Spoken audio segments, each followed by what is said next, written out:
disappointing win for City last time round, but this is at the City ground today. And looking at City as a whole this season, when you look at the context of the season, the way things by their high standards have unfolded, still in the FA Cup, so with the FA Cup trophy in a place in the Champions League, be at least some compensation for what by their standards has been a poor season.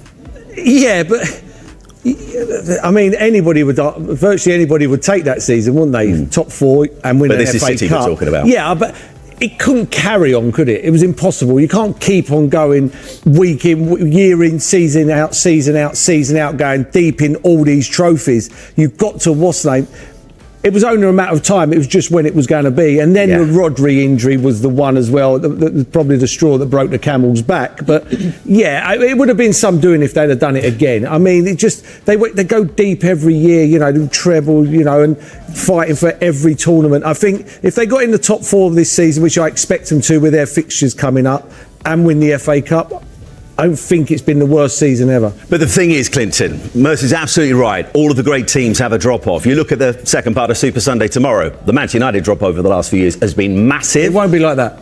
I just want to make sure it won't be like that. I'm not even suggesting it's going to be close to that, Merce. But the drop-off from City compared to what we've been seeing over the last few seasons has been bigger than you could have expected, surely. Yeah, it's big, but I think when you lose a player as big as Rodri, you're going to have a big drop off, and some players have not been in good form. And Mercer's right; it was never going to last forever. This is probably the one season. City will come again next season, but I think if they finish in the top four, playing Champions League football, I think they'll attract players anyway because of Pep Guardiola and the players they have. But if you're playing Champions League football, it's more attractive. And to win the FA Cup, it's still a good season. Maybe not a good season for Man City, but where they are at the moment, it'll still be a good season. And Sue, before we look forward to the game that you're going to be watching, let's just cast our minds forward to the summer, because look, we expected it was a very busy January for Man City. We expected probably be pretty busy for City this time round in terms of the summer transfer window.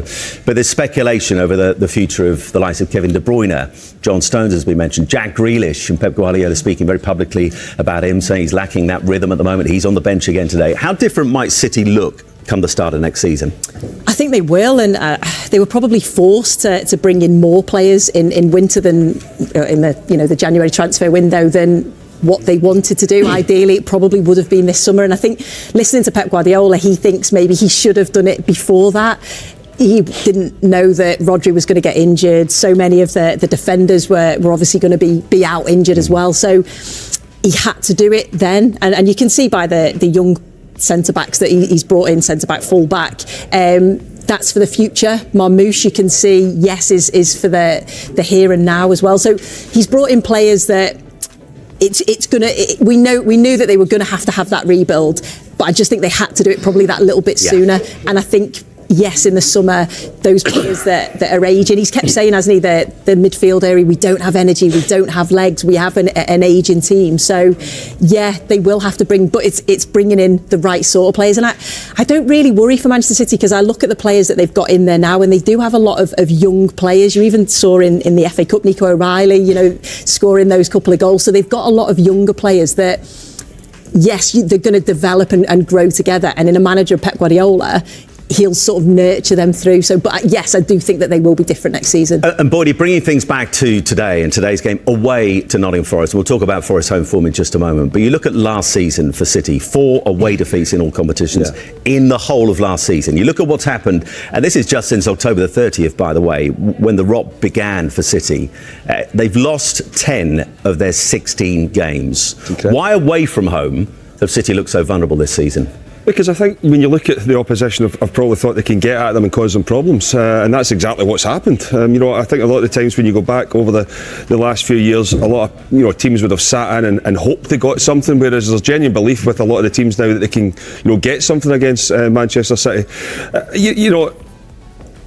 Because of the way or the amount of goals they have scored for a period of time now, everybody expects that's just the number you're going to get. When you look at only Spurs have scored the exact same, and Liverpool have scored more than them. So still going forward, they're a threat, but it's defensively. Defensively, they're losing far too many goals. And even the best, if you're giving teams a head start, or asking strikers to score 2 or 3 goals every single game, it's virtually impossible. And I think it does catch up with you. The other interesting thing for me with Manchester City is, Pep Guardiola, through his career, he left Barcelona when they were at the peak of their powers. Went to Bayern Munich, the exact same. You can't, and I think as a manager, it can be very difficult to break up a winning team because you've had such a bond with these players over a period of time now. And that's where when you look at Sir Alex Ferguson and even Arsene Wenger and for the longevity, you've got to be ruthless. You've got to be ruthless and just move people on sometimes. And it's now getting to that stage where Pep Guardiola, he's going to have to be ruthless in the summer and move a few of them on, because he's spoken about them struggling in terms of the legs. Kyle Walker's obviously he's left. But you kind of get the feeling that decision was made by Kyle Walker himself. And sometimes as a manager, when you've had that bond with players that have won so much, it's difficult to say enough's enough and move them on. But it's definitely getting to that stage now.